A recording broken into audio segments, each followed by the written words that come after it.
For decades, Larry Summers has been one of the most influential and most controversial voices in American economics and higher education. Now, the former U.S. Treasury Secretary and ex-Harvard University president is under intense scrutiny once again, after emails revealed that he maintained contact with Jeffrey Epstein even after the disgraced financier's 2008 conviction for soliciting prostitution from a minor. In this video, we explain who Larry Summers is, why his ties to Epstein are at the center of a fresh federal probe, what it means for Summers' powerful roles in Washington and academia, and the wider political stakes in the United States.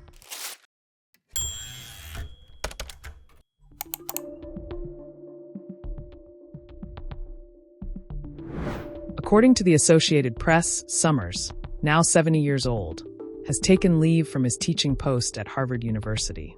A major shift, because although he had already begun stepping back from public roles last week, pausing classroom duties marks a significant retreat for a figure long seen as a dominant force in U.S. public policy and academic leadership.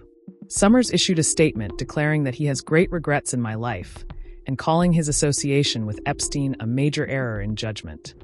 The emails, released last week, showed that Summers and others in Epstein's network continued communicating with him after the 2008 guilty plea. One 2019 exchange revealed Summers recounting a brief conversation with a woman, to which Epstein replied in a tone that suggested encouragement of dismissive behavior toward her.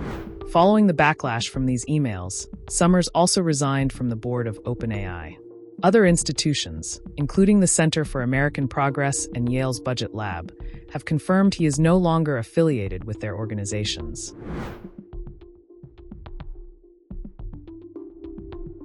AP reports that U.S. President Donald Trump has directed the Justice Department and the FBI to examine the Epstein ties of Summers and several other prominent Democrats. U.S. Attorney General Pam Bondi says she has assigned a senior federal prosecutor to lead the renewed probe, despite the department previously stating it lacked sufficient basis to further pursue Epstein associates.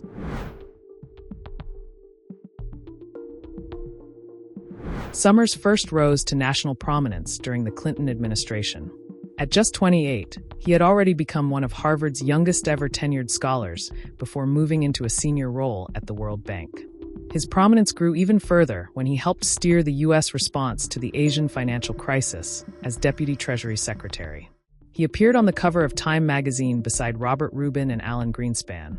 The trio famously labeled the committee to save the world. But with that influence came criticism.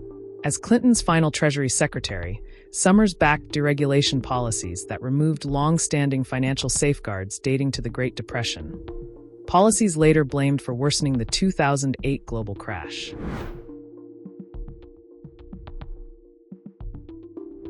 Summers returned to Harvard as president in 2001, but his tenure was shaped by controversy.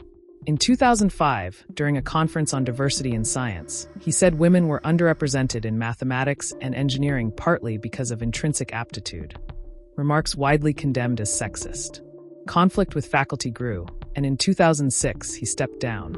During the global financial crisis, Summers returned to Washington in 2009 as former President Barack Obama's director of the National Economic Council. But many Democrats, especially progressives, continued to argue that his deregulation record contributed to the crisis he was now helping manage. Obama later considered Summers as the next Federal Reserve chair. But amid strong Senate opposition, both over his economic history and his comments about women, he withdrew from contention. Janet Yellen was instead nominated, becoming the first woman to lead the Fed.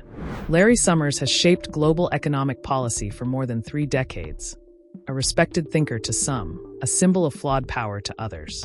But the resurfacing of his association with Jeffrey Epstein is forcing a deeper reckoning with the networks of influence that protected powerful men for years. As multiple organizations sever ties and a federal investigation begins, the question now is whether this moment marks the end of Summers' long-standing role at the top of America's elite institutions. For more such detailed reporting and international news updates, subscribe to the Indian Express.